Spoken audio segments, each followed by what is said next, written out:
പുതിയ മദ്യോൽപാദനശാലകൾ അനുവദിക്കാതിരിക്കുക, മദ്യനയം ചർച്ച ചെയ്ത് പ്രഖ്യാപിക്കുക, കുടിവെള്ള സ്രോതസ്സുകൾ സംരക്ഷിക്കുക എന്നീ ആവശ്യങ്ങൾ ഉന്നയിച്ച് സർവോദയ ഗാന്ധി മാർഗ പ്രവർത്തകരുടെ നേതൃത്വത്തിൽ Alappuzha excise deputy commissioner office പടിക്കൽ നിൽപ്പ് സമരം സംഘടിപ്പിച്ചു. അതിരൂക്ഷമായ ജലക്ഷാമം അനുഭവിക്കുന്ന പാലക്കാട് ജില്ലയിൽ ഭൂഗർഭജലം ഊറ്റിയെടുക്കുവാനും അതുപയോഗിച്ച് മദ്യമുണ്ടാക്കുവാനും അനുവാദം കൊടുത്ത സർക്കാർ നടപടി അങ്ങേയറ്റം പ്രതിഷേധാർഹമാണെന്നും ഈ നടപടി ഉടൻ പിൻവലിക്കണമെന്നും മദ്യവിരുദ്ധ കൂട്ടായ്മ സർക്കാരിനോട് ആവശ്യപ്പെട്ടു.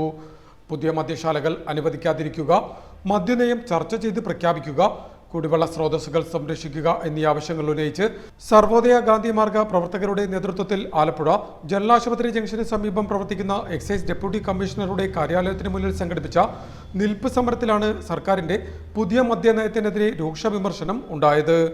ഗാന്ധിയൻ ദർശനവേദി ചെയർമാൻ ബേബി പാറക്കാടൻ നിൽപ്പ് സമരം ഉദ്ഘാടനം ചെയ്തു. മദ്യനിർമ്മാണശാലയുടെ അനുവാദം പിൻവലിക്കുന്നതുവരെ സമരം ശക്തമായി തുടരുമെന്ന് അദ്ദേഹം അഭിപ്രായപ്പെട്ടു.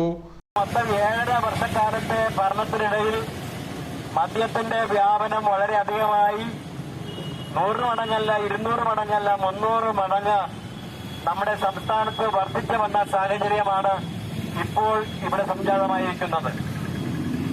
ഇവർ പറഞ്ഞിരിക്കുന്ന ഒരു കാര്യങ്ങളും മദ്യ വ്യാപന രംഗത്ത് നടപ്പിലാക്കുവാൻ ഇവരെ കൊണ്ട് സാധിച്ചിട്ടില്ല എന്ന് മാത്രമല്ല, മദ്യശാലയുടെ പ്രവർത്തന സമയം അവർ കൂട്ടിക്കൊടുത്തു.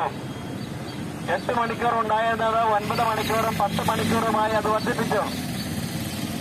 ഇവരെ ഔട്ട്ലെറ്റുകളുടെ എണ്ണം ഒരു പട്ടണത്തിൽ, ഒരു ടൗണിൽ, ഒരു ഗ്രാമപഞ്ചായത്തിൽ 1 എന്നുള്ളത് അവർ വർദ്ധിപ്പിച്ച് 1-ലധികം 2, 3, 4, 5 രീതിയിൽ ഓരോ പ്രദേശത്ത് ഔട്ട്ലെറ്റുകളുടെ എണ്ണം വർദ്ധിപ്പിച്ചുകൊണ്ടിരിക്കുന്നു.